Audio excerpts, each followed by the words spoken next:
다윗과 골리앗의 이 이야기는 교회 다니지 않는 사람들도 많이 알 정도로 매우 유명한 이야기입니다. 작고 약한 소년이 거만하고 이 강력한 거인을 자신만의 무기로 쓰러뜨리는 이 이야기는 이 여러 곳에서 많은 사람들에게 긍정적인 영향을 끼쳤습니다. 사실 다윗은 이 사울과 골리앗의 전쟁에 끼어든 것입니다. 그래서 다윗과 골리앗의 이야기는 사울과 골리앗 그리고 이스라엘과 블레셋의 이야기에서 시작해서 다윗과 사울,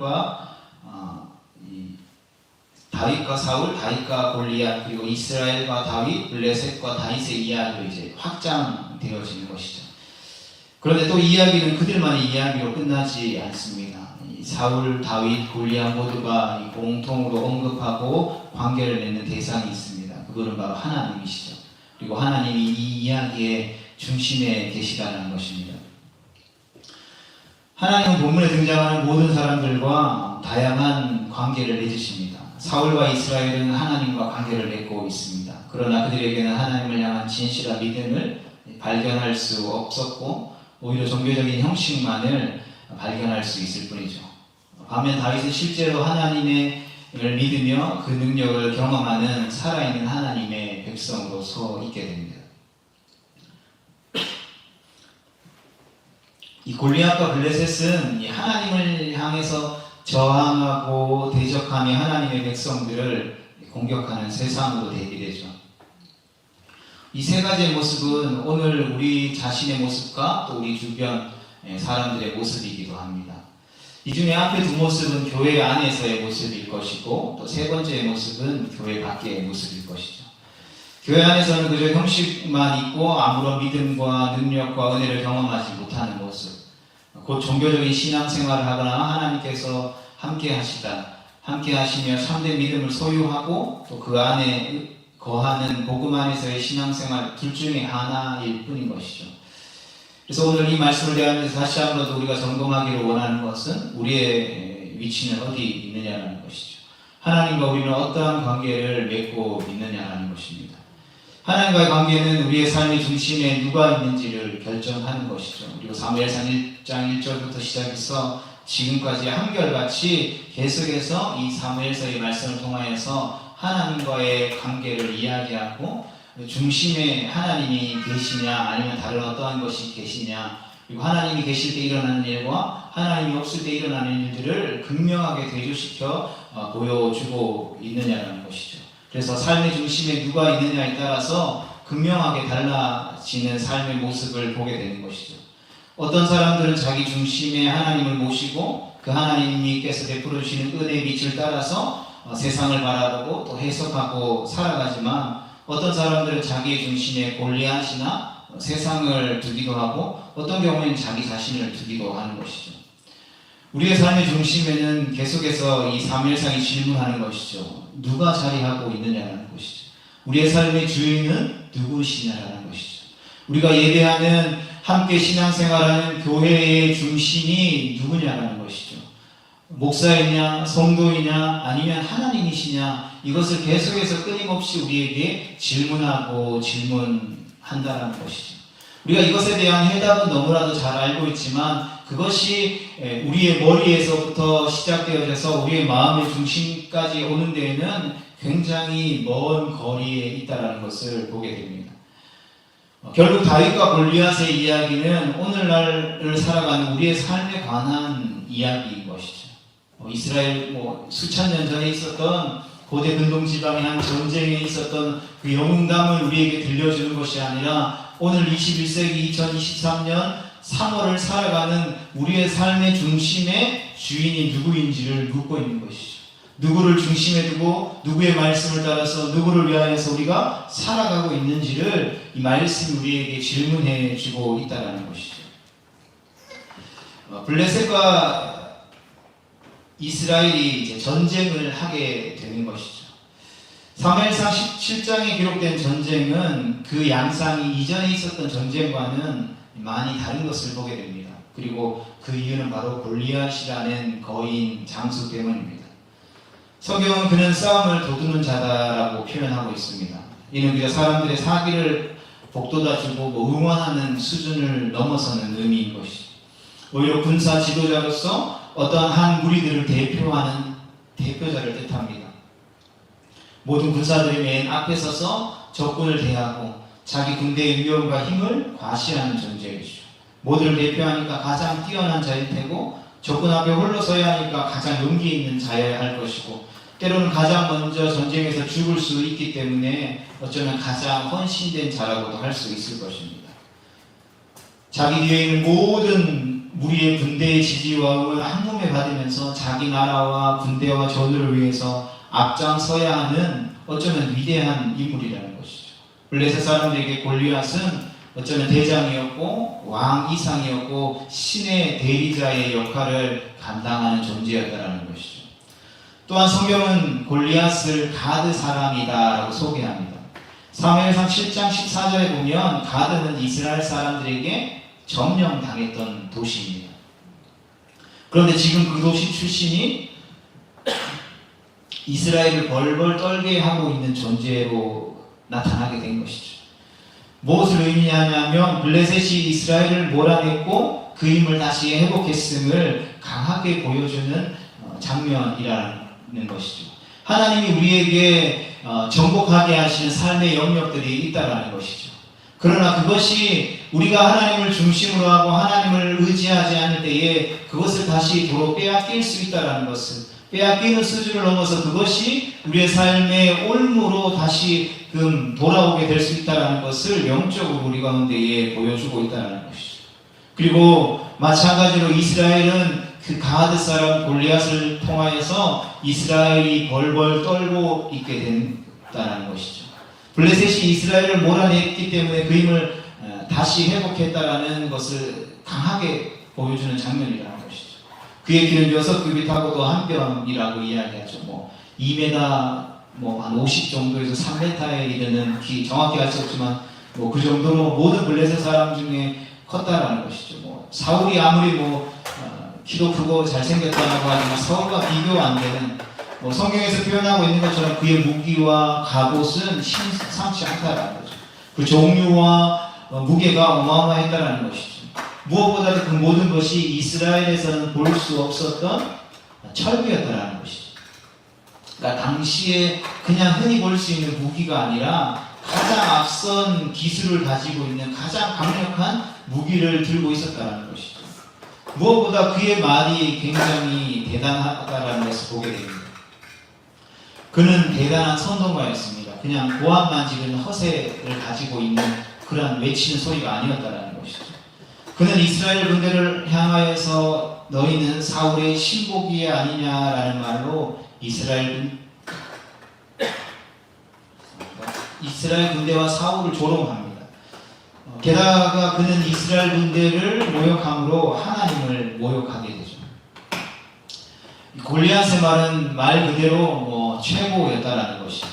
블레셋의 힘과 종교와 지식과 과학과 기술과 전쟁과 군사 등 블레셋이 가지고 있었던, 세상이 가지고 있었던 모든 것이 이 골리앗이라는 그 한 사람에게 집약되어 있었다는 것이죠. 골리앗이 블레셋이었고 블레셋이 곧 골리앗이었다는 것이죠. 그가 나서자 싸움이 전쟁 한 번 치르지 않고 승기가 블레셋 쪽으로 기울게 됩니다. 골리앗의 영향력은 블레셋 군대의 사기를 복돋아 주는 것뿐만 아니라 오히려 골리앗의 영향력은 이 블레셋보다 이스라엘에게 더 강하게 영향을 미쳤죠. 그러니까 사울과 이스라엘 군대는 숨도 크게 못 쉬면서 두려워 떨고 있었고 전쟁은 고사하고 도망치기에 바빴습니다.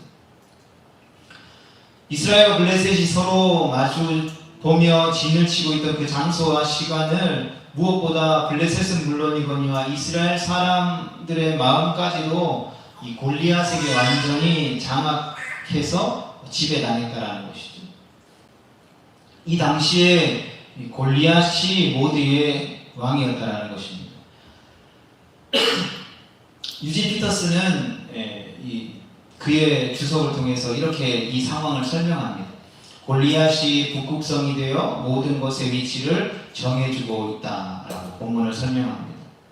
먼 바다를 항해하는 배들이 이 북극성을 보면서 방향을 정하고 자신의 위치를 가늠했듯이 그 순간 골리앗이 모든 것의 기준이 되었고 중심이 되며 왕이 되고 신이 되어서 모든 것을 규정하고 모든 것을 다스리며 모든 것에 영향을 끼치고 있었다는 것이죠.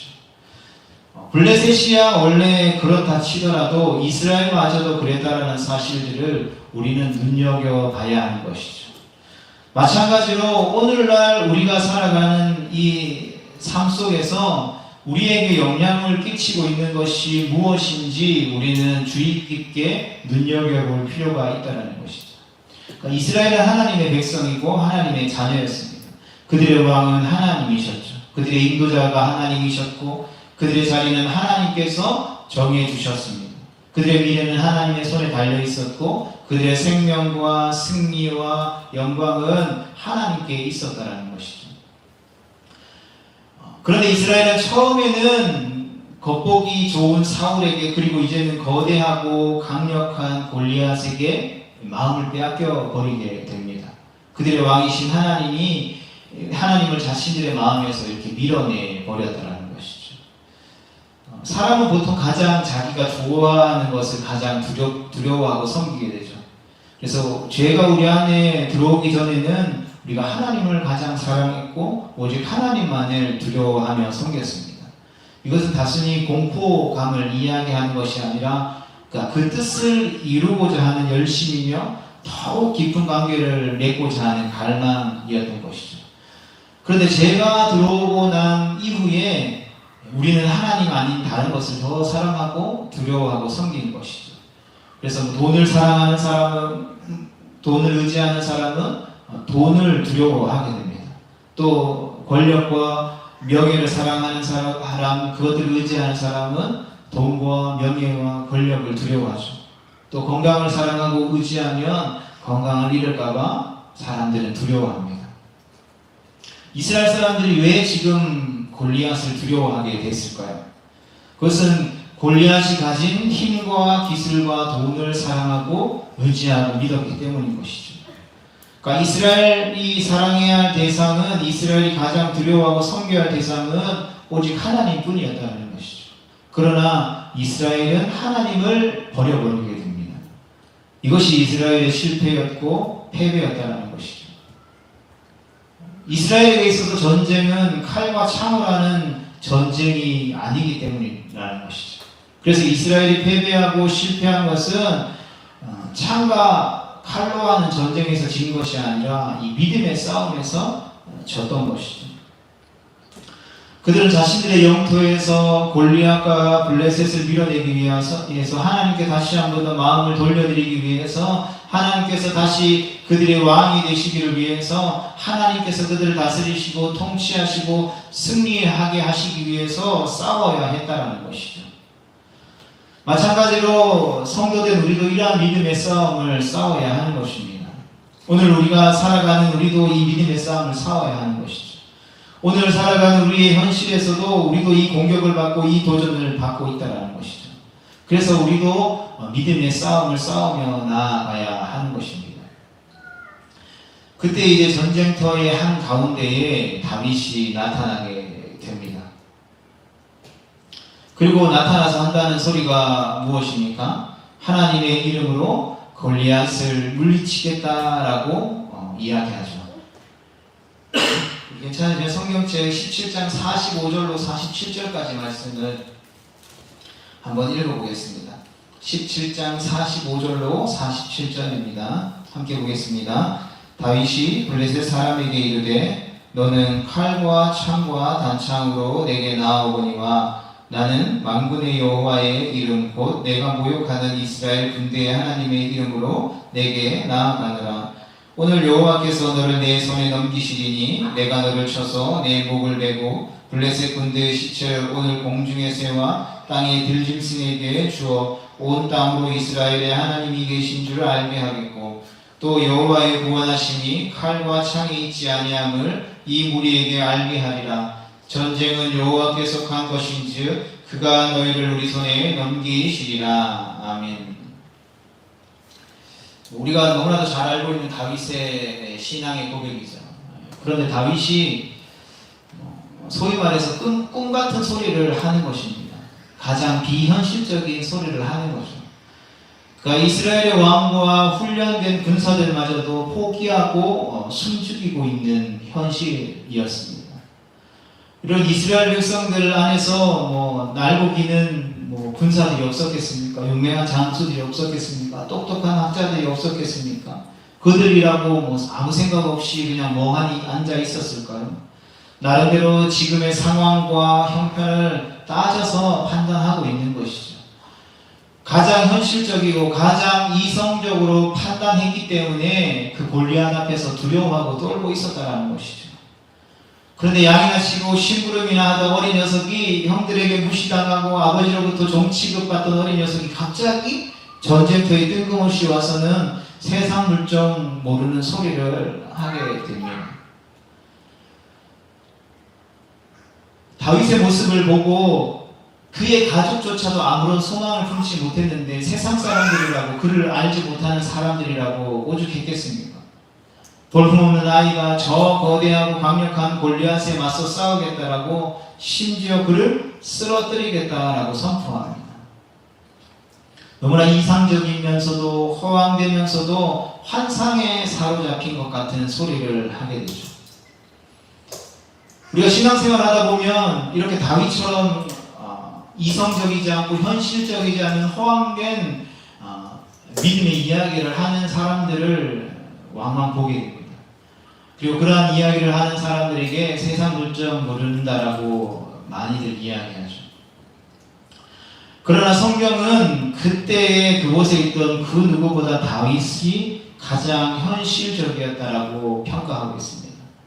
왜냐하면 그 중심에 살아계신 하나님께서 실제로 계셨기 때문인 것이죠.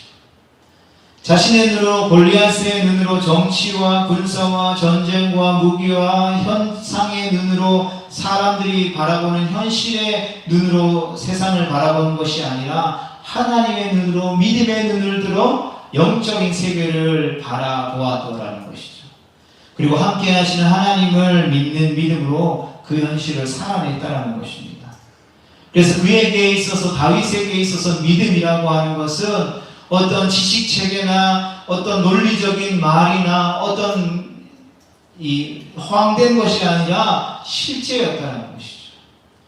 장식이 아니라 현실을 살아가는 실제였다는 것이죠. 그래서 그는 그 자리에 있던 누구보다 현실적이었던 것입니다. 그리고 그 믿음의 현실을 실제로 살아내었다는 것이죠. 오늘날 교회가 세상 가운데에 영향력을 발휘하지 못하는 이유가 바로 여기 있는 것이죠. 세상 사람들이 이야기하는 이성적이고 실제적이고 현실적인 그 삶 속에서 믿음을 현실의 삶 속에서 실제로 살아내지 못하기 때문이라는 것이죠. 믿음에 대한, 성경에 대한, 지식에 대한 말들은 많이 하지만 그것을 실제로 삶 가운데에 살아내지 못한다는 것이죠. 골리앗을 중심에 둔 사람은 골리앗을 경배하고 즐거워하고 두려워함으로 떨었습니다. 그래서 블레셋 사람들도 이스라엘도 다윗을 경멸했던 것이죠. 그러나 하나님을 중심에 둔 다윗은 그 믿음으로 현실을 뚫고 지나가면서 골리앗을 물리쳤다는 사실을 우리가 기억해야 되는 것입니다. 블레셋 군대와 많은 이스라엘 군사들과 사울은 가짜 현실을 보고 두려워하며 섬겼지만 다윗은 진짜 현실이신 하나님을 보고 믿고 그 하나님의 능력으로 현실을 살아냈더라는 것이죠. 성도 여러분, 우리는 오늘도 살아계신 하나님을 예배하는 줄 확신합니다. 그 살아계신 하나님이 우리 예배 가운데 함께 하시며 우리가 살아가는 삶의 현장 가운데에서 우리와 함께 하셔서 우리와 동행하신다는 사실들을 확신하며 나아갑니다. 그 하나님보다 더 현실적인 존재가 어디 있겠습니까?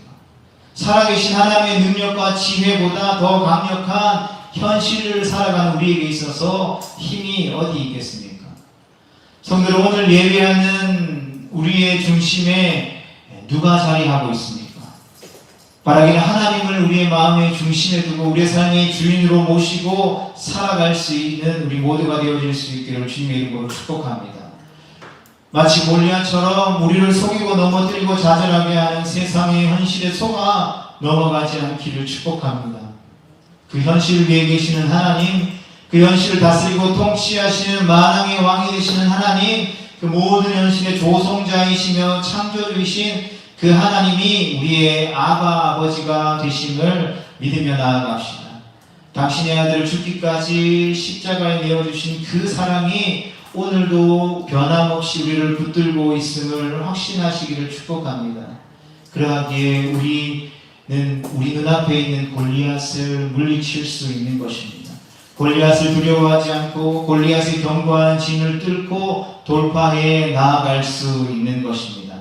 바라기는 우리에게 주어진 그 삶의 자리에서 이러한 다윗과 같은 믿음으로 모든 영적인 전쟁을 승리하는 것이 현실의 삶을 승리하는 것이라는 믿음의 확신 가지고 거룩하고 복된 믿음의 백성의 삶을 살아갈 수 있는 승리하는 승리자의 삶을 살아갈 수 있는 우리 모두가 되어질 수 있기를 주님의 이름으로 축복합니다.